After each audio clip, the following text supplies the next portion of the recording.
నాకు కనబడము, కనబడము, నాతో మాట్లాడము. సో మరి దీని మీద ఈరోజు ఒక వాక్యం మనం ధ్యానించబోతున్నాం. అపోస్తలుల కార్యములు 9వ అధ్యాయం 4-5 వచనాలు.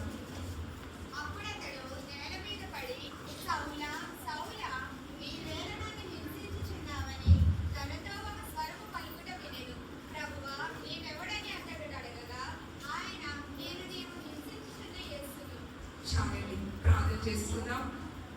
పరిశుద్ధ తండ్రి, మహోన్నతుడ, ఘనమైన దేవ, నీకే స్తోత్రములు చెల్లిస్తున్నాము తండ్రి. ఇదిగో తండ్రి యేసయ్య ప్రభు, విశ్రాంతి దినము ప్రభు, నీ సన్నిధిలో మమ్మల్ని అందరినీ చేర్చిన దేవ, నీకే స్తోత్రములయ్యా. ఇప్పుడు జరిగే ప్రతి కార్యక్రమంలో మీరు మీ ఆత్మ ద్వారా నడిపించారు. ఇప్పుడు చెప్పబోతున్న వాక్య వర్తమానం ద్వారా ఏ బిడ్డకి ఏ వాక్యం అవసరమో, ఏ బిడ్డకి తండ్రి ఏ మాట అవసరమో తెలుసు కాబట్టి తండ్రి, ఇదిగో వాక్యం ద్వారా మమ్మల్ని బలపరిచేవాడు, వాక్యం ద్వారా మమ్మల్ని సరిచేసేవాడు కాబట్టి తండ్రి, ఇదిగో తండ్రి ప్రతి ఒక్కరితో కూడా చెప్పబోతున్న వాక్య వర్తమానంతో మీరే మాట్లాడి బలపరచమని ప్రభు ప్రార్థిస్తున్నాం తండ్రి. ఇదిగో నీ సన్నిధిలో ఉన్నప్పుడు ఎంత శ్రద్ధగా నీ వాక్యం మీద జ్ఞానిస్తున్నామో ప్రభా, అది నీ సన్నిధి దాటి వెళ్ళిగా ప్రభు విడిచిపెట్టేసే వారుగా ఉంటున్నామేమో తండ్రి. అలా కాకుండా విన్న వాక్యాన్ని, విన్న మాటల్ని ప్రభా మా హృదయమనే పలుకు మీద రాసుకుని ప్రభా ఆ వాక్యం సరిగా జీవించే కృపను అనుగ్రహించమని యేసు పరిశుద్ధ నామమును బట్టి అడిగి వేడుకుంటున్నాం తండ్రి. ఆమేన్. హల్లెలూయా. వందనాలు. ఇప్పుడు చదువు వాక్యాలు మనం చూస్తున్నాం కదా, 4-5 వచనంలో ఇక్కడ అప్పుడు అతడు నేల మీద పడి సౌలా సౌలా, నీవు ఏలా నన్ను హింసించున్నావని తనతో ఒక స్వరము పలుకుట వినెను. ప్రభువా, నీవెవడు అని అతడు అడుగుగా ఆయన, నీవు హింసించున్నా యేసును. సో ఇక్కడ చూస్తున్నాం కదా, ఇక్కడ ఎవరి స్వరం వినిపించిందండి? దేవుడి యొక్క స్వరము ఎవరు వినిపించింది? సౌలు గారికి వినిపించినట్టుగా మనం చూస్తున్నాం. అంటే ఇక్కడ సౌలు పౌలు కింద మారలేని సమయంలో ఇక్కడ దేవుడి యొక్క స్వరము మరి వినిపించి మరి అక్కడ మాట్లాడినట్లుగా మనం చూస్తున్నాం. యోబు గ్రంథము 42వ అధ్యాయం, యోబు గ్రంథము 42వ అధ్యాయం 5వ వచనం.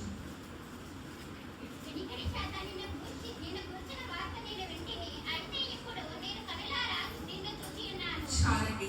ఇక్కడ చూస్తున్నాం కదా, వినికిడి చేత నేను కూర్చున్న వార్త నేను వింటిని, అయితే ఇప్పుడు నేను కనులారా నిన్ను చూచుచున్నాను.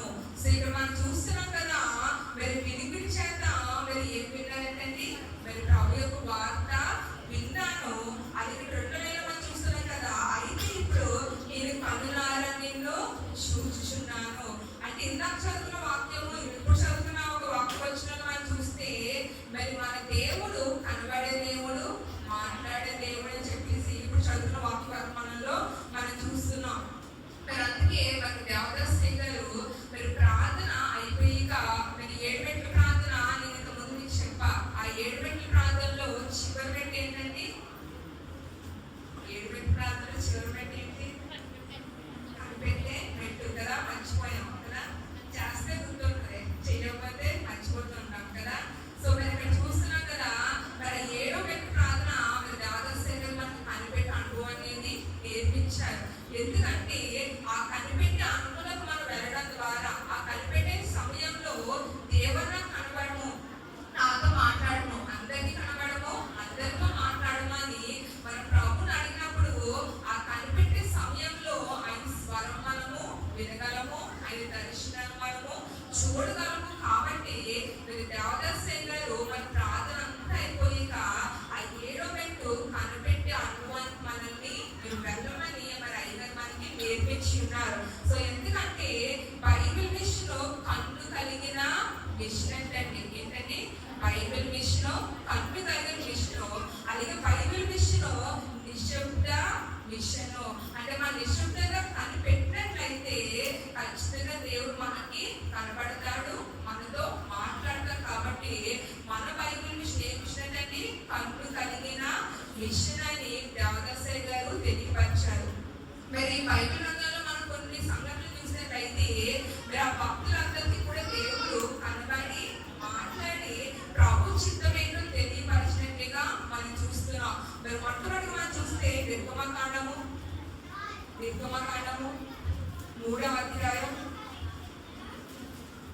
3-4 వచ్చిన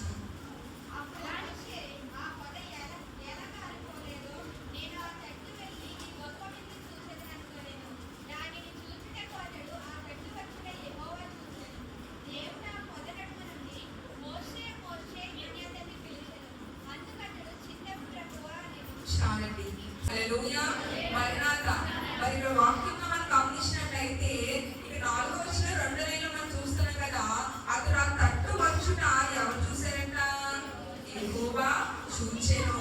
అంటే దీన్ని బట్టి మనకు అర్థమయ్యేది ఏంటంటే, ప్రభు మనం ఎక్కడ వెళ్తున్నా, ఏం చేస్తున్నా, ఎవరితో మాట్లాడుతున్నా, ఏ పని చేస్తున్నా ప్రతిదీ కూడా ఎవరు చూస్తారు?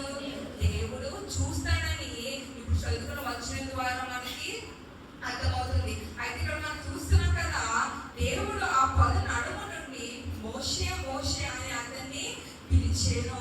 మరి ఇక్కడ ఎవరి స్వరం వినిపిస్తుందండి? దేవుని యొక్క స్వరము వినిపిస్తున్నట్లుగా. సో అంటే అక్కడ మోషే ఒక స్థితిలో ఉన్నాడు. అప్పుడు దాకా కూడా మరి ఫరో కుమార్తెకు కుమారుడిగా జీవించాడు. మంచిగా కూడా అన్ని కూడా చక్కగా ఉన్నాయి. అలాంటి వ్యక్తి సడన్ గా గొర్రెలు కాచుకునే వ్యక్తిగా మారిపోయాడు. మరి అక్కడ కూర్చును, ఏంటి నా జీవితం, నా పరిస్థితి ఏంటి అని ఆలోచిస్తున్న సమయంలో మరి ఇక్కడ దేవుడు మరి ఒక అగ్ని చేత మరి దేవుడికి స్వరం ఏమైందండి? మోషే గారిని పిలిచినట్లుగా, మోషే గారితో మాట్లాడినట్లుగా మనం చూస్తున్నాము. అంటే ఇక మోషే గారికి దేవుడి స్వరం వినిపించిందా, వినిపించలేదా? వినిపించింది. ఈ రోజు ఈ మాట నీ జీవితంలో కూడా నువ్వు ఒంటరిగా బాధపడుతున్న సమయంలో, ఒంటరిగా ఉండాలని దిగులు పడుతున్న సమయంలో మనుషులు ఎవరు నీతో మాట్లాడకపోవచ్చు, కానీ నువ్వు దేవుని సన్నిధిలో దేవుని కనిపెట్టినట్లయితే, దేవా నాకు మాతో మాట్లాడయ్యా, నాకు కనబడు ప్రభు అని ప్రభుని అడిగినట్లయితే, ఇక్కడ మోషే గొర్రెలు కాస్తున్న సమయంలో దేవుడు పిలుచుకుని ఎలాగైతే మాట్లాడాడో ఖచ్చితంగా నీతో నాతో కూడా దేవుడు ఏం చేస్తాడండి? ఆయన మాట్లాడే వారు. మరి 2వ సంగతి మనం చూస్తే ఆదికాండము 28వ అధ్యాయం, ఆదికాండము 28వ అధ్యాయం 10-11 వచనం.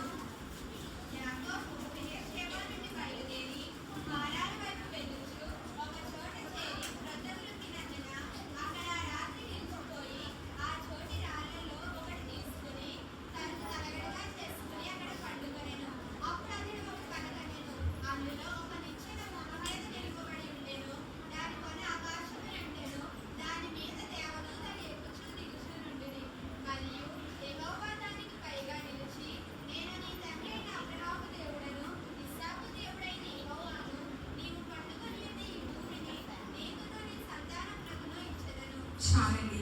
ఇక్కడ 10-13 వచనాలు చూసినట్లయితే మరి యాకోబు గారు మరి తన అన్నతో మరి గొడవ పెట్టుకుని ఆశీర్వాదం తీసేసుకుని మరి వచ్చేసిన సమయంలో ఇక్కడ యాకోబు గారు ఒంటరిగా భయపడుతూ దిగులు పడుతున్న సమయంలో మరి ఒక రాయి తలగడ కింద చేసుకుని ఆ రాయి మీద పడుకున్నప్పుడు మరి అక్కడ ఒక కళలో, ఒక దర్శనంలో ఎవరి స్వామి వినిపించిందంటండి?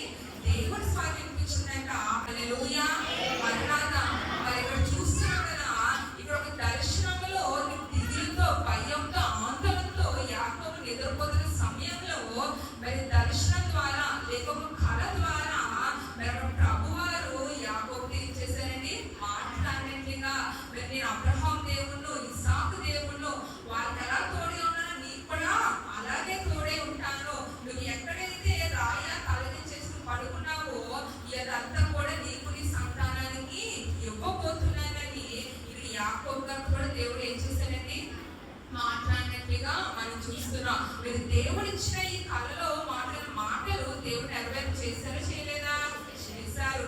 సో అలాగే మనం కూడా దేవుడు కనిపెట్టి అనుభవంలోకి వెళ్ళినప్పుడు ఖచ్చితంగా స్వరం ద్వారా కానివ్వండి, లేదా దర్శనం ద్వారా కానివ్వండి, ఖచ్చితంగా దేవుడు మనతో కూడా ఏం చేస్తారండి? మాట్లాడేవారు. యెషయా గ్రంథము 6వ అధ్యాయం 1-6 వచనాలు చూద్దాం. ఇక్కడ చూస్తున్నాం కదా, 1-6 వచనాల్లో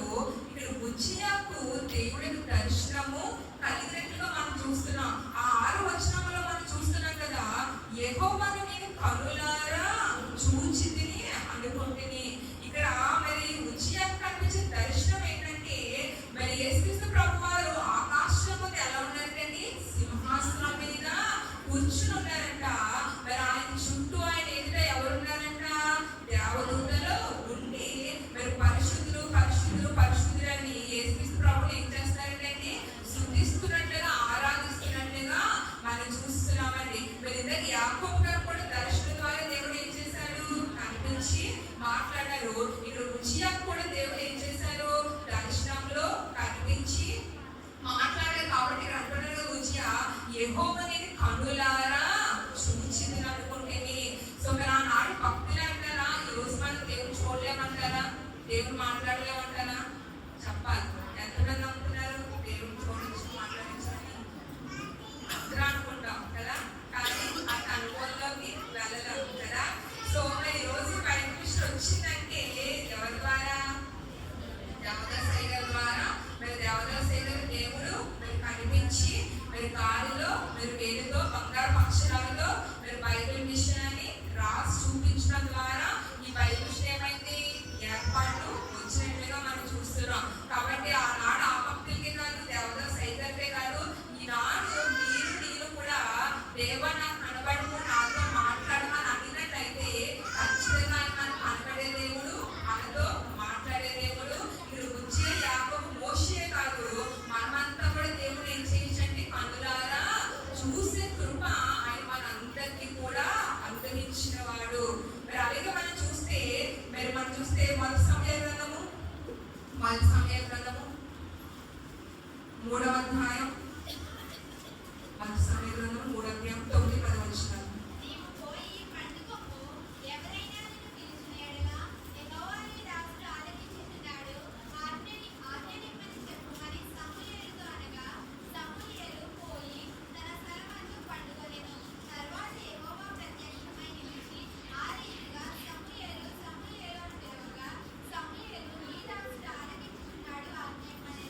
చాలండి. సో ఇక్కడ చూస్తున్నాం కదా, ఇక్కడ దేవుడు మీరు సమయానికి ఏం చేస్తున్నారంట, మాట్లాడుతున్నారు కదా. సో దేవుడు నాకు కనబడము, నాతో మాట్లాడము. ఇందాక మనం చెప్పిన ముగ్గురికి కూడా దేవుడు కనిపించాడు. ఇక్కడ కూడా మనం చూస్తే సమయంలో దేవుడు ఏం చేస్తున్నాడు, అక్కడ కనిపించలేదు కానీ ఆయన స్వరం ఏం చేస్తుంది, మాట్లాడుతున్నట్లుగా. ఇందాక మోషే గారు ఎలాగైతే మోషే మోషే అని పేరు పెట్టి పిలిచారో, మరి ఇక్కడ కూడా మనం చూస్తున్నాం కదా, సమూయేలు కూడా పేరు పెట్టి సమూయేలు సమూయేలు అని చెప్పేసి పేరు పెట్టి ఇక్కడ మరి దేవుడు మాట్లాడుతున్నట్లుగా, మరి సమూయేలు పట్ల దేవుడి చిత్తం ఏంటో తెలియపరుస్తున్నట్లుగా మనం చూస్తున్నామండి. చాలాసార్లు మన జీవితంలో మన చిత్తాలు మనం నెరవేర్చుకొని అనుకుంటాం కానీ మన చిత్తం కాదు, కానీ ఎవరి చిత్తం నెరవేర్పోవాలి? దేవుడి చిత్తం మనము నెరవేర్పవేలా మనం చూసుకున్నట్లయితే మన జీవితంలో అధిక ఆశీర్వాదం అనేది మనం చూస్తామండి. మరి ఇక్కడ సమయం పట్ల దేవుడి చిత్తం ఏంటంటే, ఇక్కడ సమయం ఒక ప్రవక్తగా, ఒక న్యాయాధిపతిగా చెయ్యాలనేది దేవుడి యొక్క చిత్తం. కాబట్టి ఇక్కడ సమయాలు ప్రభు పిలవగానే ఆయన మాట్లాడుతున్నప్పుడు మరి చిత్తం బ్రహ్మ చెప్పు ఏం చెయ్యాలని అడిగినప్పుడు మరి ఇక్కడ దేవుడి చిత్తంగా సమయాలు ఉన్నందుకు సమయాలు ఒక ప్రవక్తగా, ఒక న్యాయాధిపతిగా దేవుడు ఏం చేశాడండి, మరి ఆశీర్వదించినట్టుగా మనం చూస్తున్నాం. ఈ రోజు నీ జీవితంలో నా జీవితంలో కూడా దేవుడు ఆశీర్వాదం పొందుకోవాలంటే మనం కూడా చేయవలసిన పని ఏంటంటే, దేవుడు మనతో మాట్లాడినప్పుడు ఆయన మనం చూసినప్పుడు ఆయన చిత్తం ఏంటో మనం ఏం చేయాలండి, తెలుసుకున్నట్లయితే అది మీ కుటుంబంలో మీ బిడ్డల విషయంలో, భర్త విషయంలో, ఎవరి విషయంలో అయినా సరే నీ చిత్తం ఏంటో తెలియపరచు ప్రభు అంటే ఆయన చిత్తం ఏంటో దేవుడు మనకి ఏం చేస్తారండి, తెలియపరిచేవాడు. మొదటి రాజుల గ్రంథము 19వ అధ్యాయం 5వ వచనం.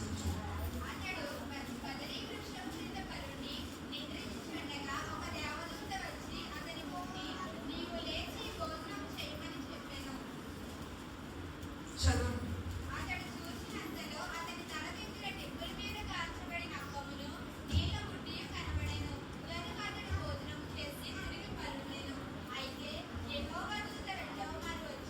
అతని ముట్టి నీ శక్తికి మించిన ప్రయాణము నీకు సిద్ధమై ఉన్నది, నీ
చేస్తాడు. మీరు మనం పాడుకుంటాం కదా, ఇంకా ప్రాంతాలు కూడా పాడారు.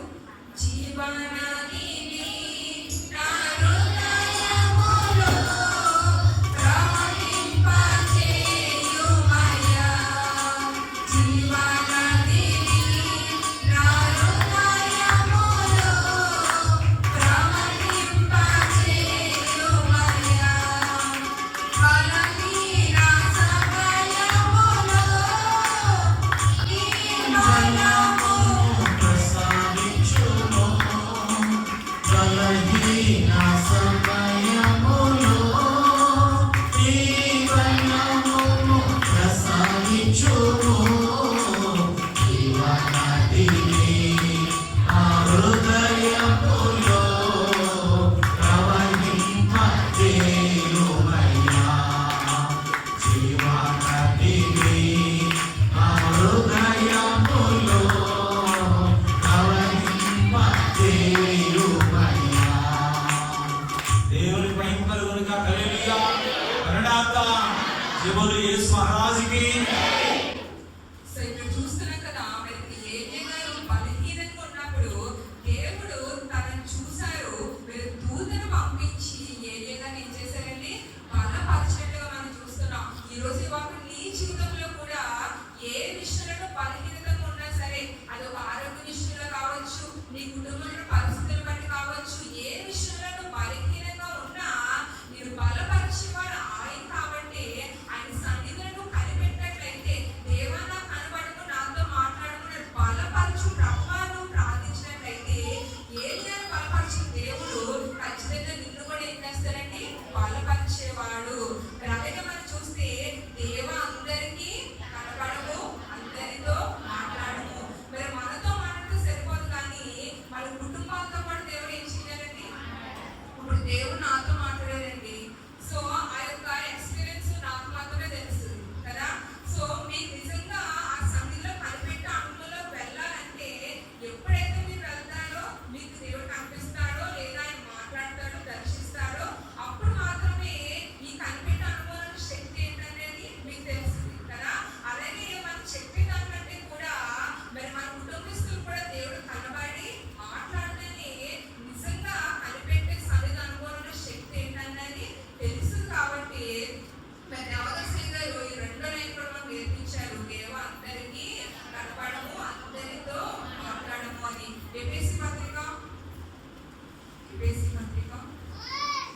1వ అధ్యాయం 19వ వచనం. ఈ 19వ వచనంలో చివరి 4 లైన్లు మనం చూసినట్లయితే, మరి ప్రభువైన యేసుక్రీస్తు యొక్క దేవుడైన మహిమ స్వరూపముగు తండ్రి తాను తెలుసుకొనుటయందు మీకు జ్ఞానములో ప్రత్యేకములో గల మనసు అనుగ్రహించినట్లు నేను నా ప్రార్థనయందు మిమ్మల్ని గురించి విజ్ఞాపన చేయుచున్నాను. హల్లెలూయా. మరణాత. మరి ఇక్కడ చూస్తున్నాం కదా, మీకు పౌలు గారు అంటున్నారు కదా, మరి ఇక్కడ దేవుడు తెలుసుకోవడం కొరకు, ఆయన జ్ఞానం తెలుసుకోవడం కొరకు, మరి మీ అందరి కొరకు కూడా ఆయన పౌలు గారు ఏం చేస్తున్నారంటే విజ్ఞాపన ప్రార్థన చేస్తున్నారంట. మరి ఇందాక మనం చెప్పుకున్నది అదే దేవదాసి గారు నేర్పించారు. దేవా అందరికీ కనబడము, అందరితో మాట్లాడమంటే ఇద్దరు కొరకు కూడా మనం ఏం చేయాలంట? విజ్ఞాపన ప్రార్థన చెయ్యాలి. దేవా నా కుటుంబానికి కనబడమని ప్రభా, నా బిడ్డలకి కనబడు ప్రభా, నా భర్తకి కనబడు, నా భార్యకి కనబడు అని చెప్పేసి మన బంధువులకి మన కుటుంబానికి కూడా దేవుడు కనబడి మాట్లాడాలని ఇద్దరు కొరకు కుటుంబంలోకి మనం ఏం చేయాలని విజ్ఞాపన ప్రార్థన చెయ్యాలి. నేను అదే చేస్తున్నానని ఇక్కడ పౌలు గారు తెలియపరుస్తున్నట్టుగా మనం చూస్తున్నాం. యెహెజ్కేలు గ్రంథము 37వ అధ్యాయం. యెహెజ్కేలు గ్రంథము 37వ అధ్యాయం 10వ వచనం చూద్దాం. చాలండి. సో తర్వాత వచ్చినారండి, మీరు చదువుకోండి.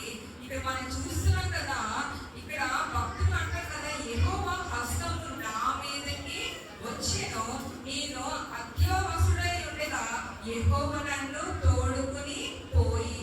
సో ఈ సంఘటన మనందరికీ తెలిసింది. ఇక్కడ కూడా దేవుడు దర్శనంలో ఏం చేస్తున్నాడు?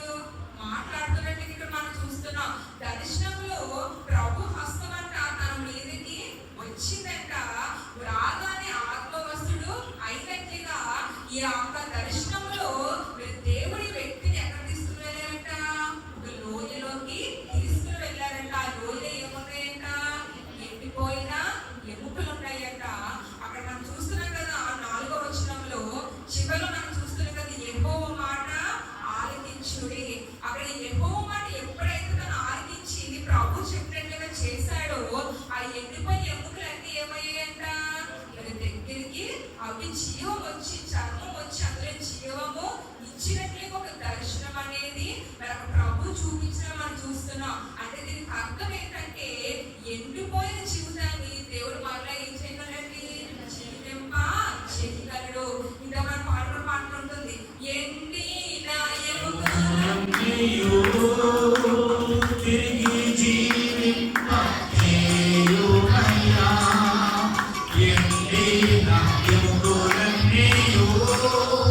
తిరిగి జీవింప చేయుమయ్యా జీవనదిని నా హృదయములో ప్రవహింప చేయుమయ్యా జీవనదిని నా హృదయములో ప్రవహింప చేయుమయ్యా బలహీన సమయములో నీ బలమును ప్రసాదించుము బలహీన సమయములో నీ బలమును ప్రసాదించుము జీవనదిని నా హృదయములో ప్రవహింప చేయుమయ్యా దేవునికి మహిమ కలుగును గాక.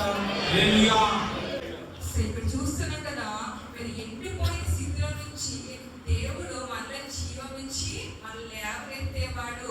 ఈ రోజు మా నీ జీవితంలో నా బ్రతకంతా ఎండిపోయినట్లుగా ఉందండి, నా కుటుంబం అంతా ఎండిపోయిన స్థితిలో ఉందండి, ఎందుకు పనికిరాని స్థితిలో నా కుటుంబం ఉందండి చెప్పేసి నువ్వు అనుకున్నట్లయితే, నువ్వు దేవుని సన్నిధిలో ప్రార్థిస్తూ కనిపెట్టే అనుభవంలో నువ్వు వెళ్ళినట్లయితే ఖచ్చితంగా ఎండిపోయిన నీ జీవితాన్ని, ఎండిపోయిన నీ కుటుంబాన్ని దేవుడు ఏం చేస్తాడంటే జీవింప చేస్తాడంట. హల్లెలూయా. మరణాత ఇక్కడ ఈ భక్తుడికి దేవుడు అదే తెలియపరుస్తున్నాడు దర్శనంలో. దేవుడు తన హస్తంతో వ్యక్తిని ముట్టి ఆత్మవసరంగా చేసి ఎండిపోయిన ఎముకలు జీవించి దాన్ని జీవింప చేసి ఎండిపోయిన స్థితిని నేను మరలా జీవింపగల దేవుడిని ఎప్పుడంటే అక్కడ మనం చూస్తున్నాం కదా, యెహోవా చెప్పినట్లుగా ఆలకించినప్పుడు ఆయన చెప్పినట్లుగా ఎప్పుడైతే నువ్వు చేస్తావో అప్పుడు ఎండిపోయిన నీ స్థితిని దేవుడు మరలా జీవింపగల చేసే దేవుడు.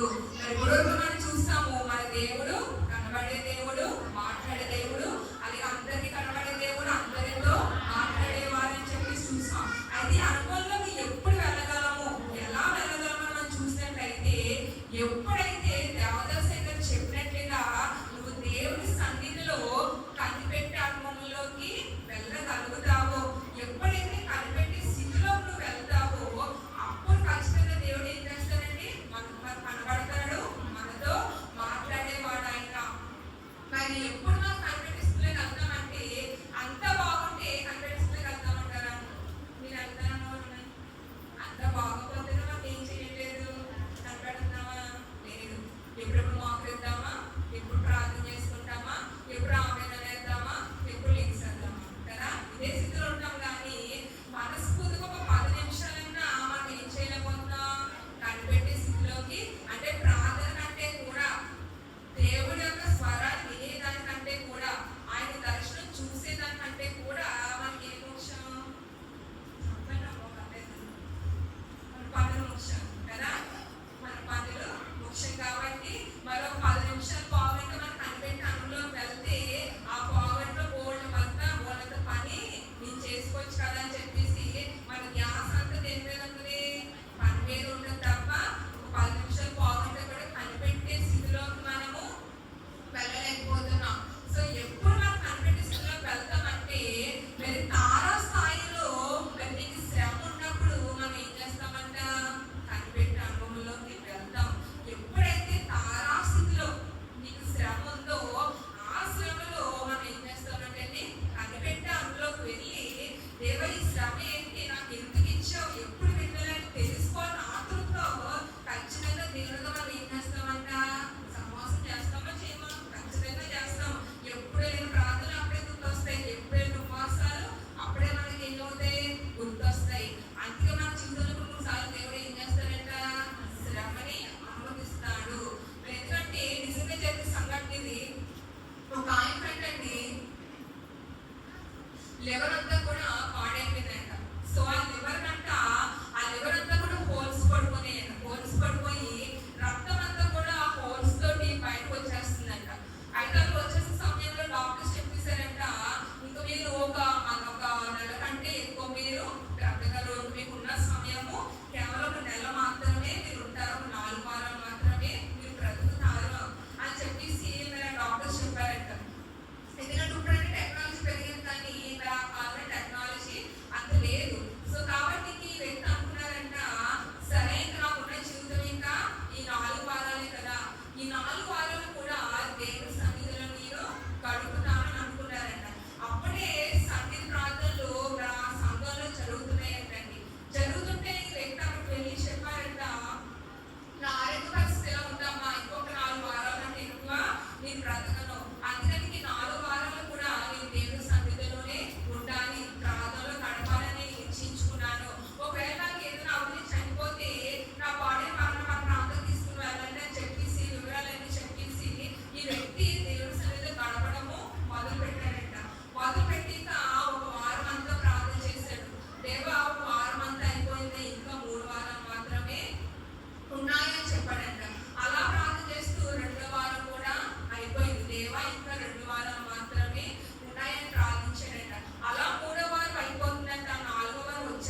మాట్లాడాడు, అలాగే తన స్వరంతో మాట్లాడాడు, అలాగే స్వస్థత కూడా ఇచ్చినట్టుగా మనం చూస్తున్నాం. మీరు రోజు ఈ సేవలో వచ్చామంటే కూడా ఉత్తరం చేస్తామండి, రాలేదు కదా. ఇక్కడ సంతాన విషయంలో డాడీ 3 రోజులు ఎక్కడ గడిపారు?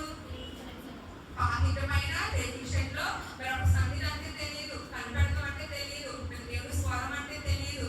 కానీ కన్నీటితో హృదయం భారం అయిపోయి దేవుడి సన్నిధిలో మరి 3 రోజులు ఉపవాసం ప్రార్థన చేసినప్పుడు దేవుడు మాట్లాడారా లేదా, పిలుచుకున్నారా లేదా సేవకు రమ్మని. సో మరి ఆ జీవితంలో కార్యం చేస్తానని చెప్పాడా లేదా? ఇదంతా ఎక్కడ జరిగింది? దేవుడి సన్నిధిలో ప్రార్థించినప్పుడు దేవుడు ఏం చేశాడండి? మాట్లాడాడు. సో దేవుడు కనపడేవాడు, మాట్లాడేవాడు. ఎప్పుడంటే నువ్వు ఎప్పుడైతే మనపూర్వకంగా దేవుడి సన్నిధిలో కనిపెడతావో, దేవ నాతో కనపడము, నాతో మాట్లాడమని దేవదాసైనా నేర్పించిన ఇది ఎప్పుడైతే మనం చేస్తామో ఖచ్చితంగా దేవుడు మనతో కనబడి మాట్లాడేవాడండి. బైబిల్లో అనేక ఎగ్జాంపుల్స్ మనం చూస్తాం. ఆగరు అరణ్యంలో ఒంటరిగా ఉంటుంది 2 సార్లు.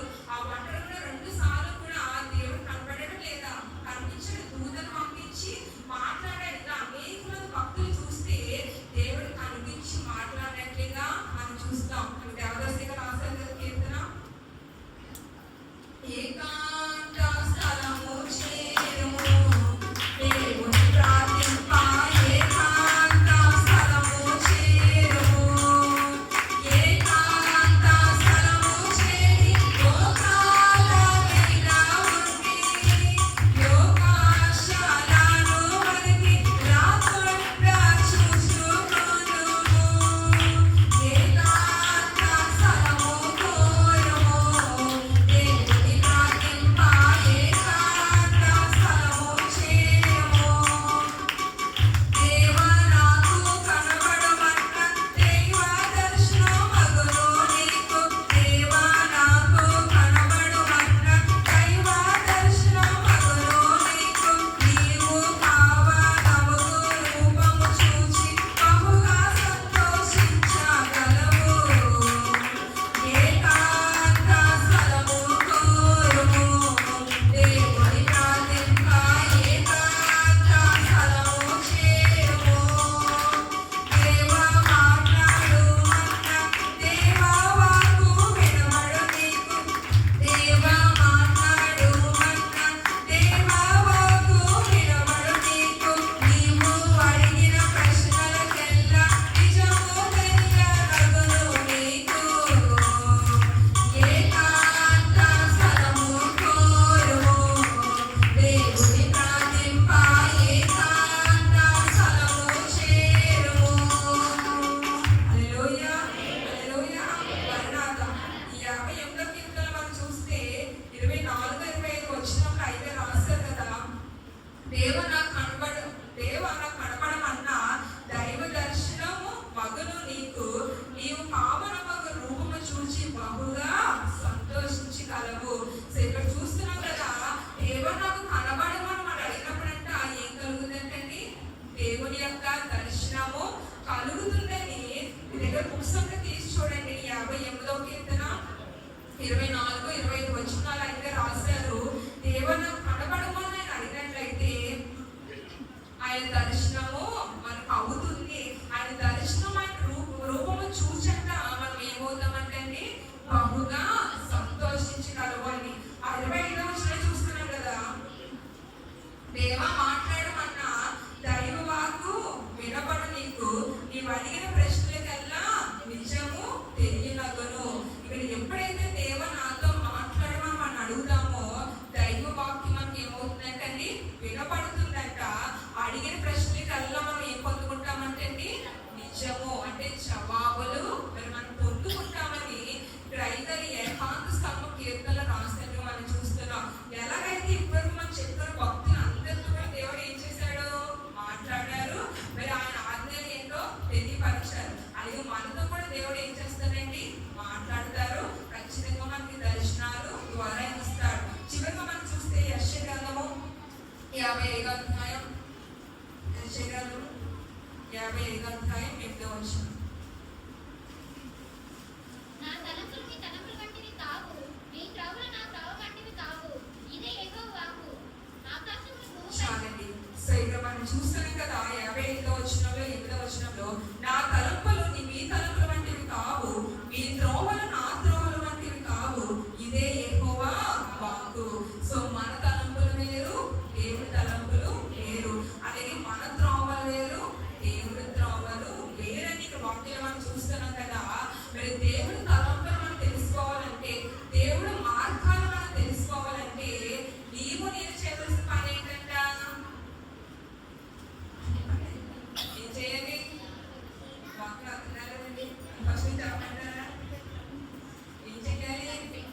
దేవుడి తలంపు ఏంటో తెలుసుకోవాలన్నా, దేవుడి మార్గాలు ఏంటో తెలుసుకోవాలన్నా, నీ పట్ల నీ కుటుంబం పట్ల ఆయన చిత్తం ఏంటో తెలుసుకోవాలన్నా నీవు నేను చేయవలసిన పని దేవుడి సన్నిధిలో కనిపెట్టినట్లయితే దేవదాసయ్య నేర్పించిన ఈ సూక్ష్మ ప్రార్థన, దేవా నాకు కనబడము, దేవా నాతో మాట్లాడము, దేవా అందరికీ కనబడము, అందరితో మాట్లాడము అని సూక్ష్మ ప్రార్థన మన సంగీతంలోనే కాదు, మన గృహంలో కూడా ప్రతి రోజు కూడా మరి ఆ 7 మెట్టు ప్రార్థనలో 7వ మెట్టు కనిపెట్టే అనుభవంలో మనం వెళ్ళినట్లయితే ఖచ్చితంగా ప్రభు మనతో మాట్లాడతారు. అది ఒక స్వరం ద్వారా కానివ్వండి, దర్శనం ద్వారా కానివ్వండి, ఏదో ఒక రూపంలో ఖచ్చితంగా ఆయన ఏం చేస్తారండి? మాట్లాడే దేవుడు, కనిపించే దేవుడు. కాబట్టి ఆ అనుభవంలో మీరు వెళ్ళినట్లయితే ఖచ్చితంగా మీ పట్ల నీ కుటుంబం పట్ల దేవుడు చిత్తమైన ప్రణాళిక ఏంటో నీకు తెలియజేస్తాడు. కాబట్టి ఇప్పుడైనా అనుభవంలోకి వెళ్ళకపోతే ఇప్పుడైనా మనం ఏం చేయాలి? మీరు అలాగే చెప్పుకుంటాను అంటే మీకు రెంటాము ఎదురు లేక మా పనులు మాకే సరిపోతాయి కదా. సో అలా ఉంటే ఖచ్చితంగా కనిపెట్టే అనుభవాలను రుచి మనం చూడగలమంటారా? చూడలేమండి. దేవదాసయ్య గారు అంత గొప్పవారు అయ్యారంటే, దేవుడితో ముఖాముఖిగా మాట్లాడగలిగారు అంటే ఆయన సన్నిధిలో కనిపెట్టే అనుభవంలోకి వెళ్ళారు కనుకనే. సో అటు అనుభవంలోకి మనం కూడా వెళ్ళాలంటే ఒకసారి కాబట్టి ఒకసారైనా ఆయన స్వరం మనం వినాలంటే, ఆయన దర్శనం మనం చూడాలంటే ఖచ్చితంగా ప్రతి రోజు కూడా ప్రార్థన అయిపోయాక ఒక 5-10 నిమిషాలన్నా మనం ఏం చేయాలంటే కనిపెట్టి అనుభవంలోకి వెళ్ళి దేవా నాకు కనబడము, నాతో మాట్లాడమని మనం ప్రార్థించినట్లయితే ఖచ్చితంగా ఆయన కనబడి మాట్లాడే దేవుడు. కాబట్టి అటు కృప దేవుడు మీకు అనుగ్రహించుగాక. ఆమేన్. పరిశుద్ధ తండ్రి, మహోన్నతులం ఘనమైన దేవా, నీకే స్తోత్రములు తండ్రి. ఇదిగోని ప్రభు దేవదాసయ్య నేర్పించిన ప్రభు సూక్ష్మ ప్రార్థన తండ్రి ద్వారా మాతో మాట్లాడేవాడు తండ్రి. కృష్ణ ప్రభు నువ్వు కనబడేవాడు, మాట్లాడేవాడివి, అందరికీ కనబడేవాడు, అందరితో మాట్లాడేవాడు తండ్రి. ఇదిగో బైబిల్ ఉన్నందుకు కొంతమంది భక్తుల ద్వారా ప్రభా వాళ్ళు ఏ పరిస్థితుల్లో ఉన్నప్పుడు నువ్వు మాట్లాడేవో తండ్రి. ఇదిగో నీ యొక్క తలంపులు, నీ యొక్క ఆజ్ఞ ఏ విధంగా తెలియపరిచేవో కొంతమంది భక్తుల ద్వారా ప్రభా నువ్వు మాతో మాట్లాడేవు తండ్రి.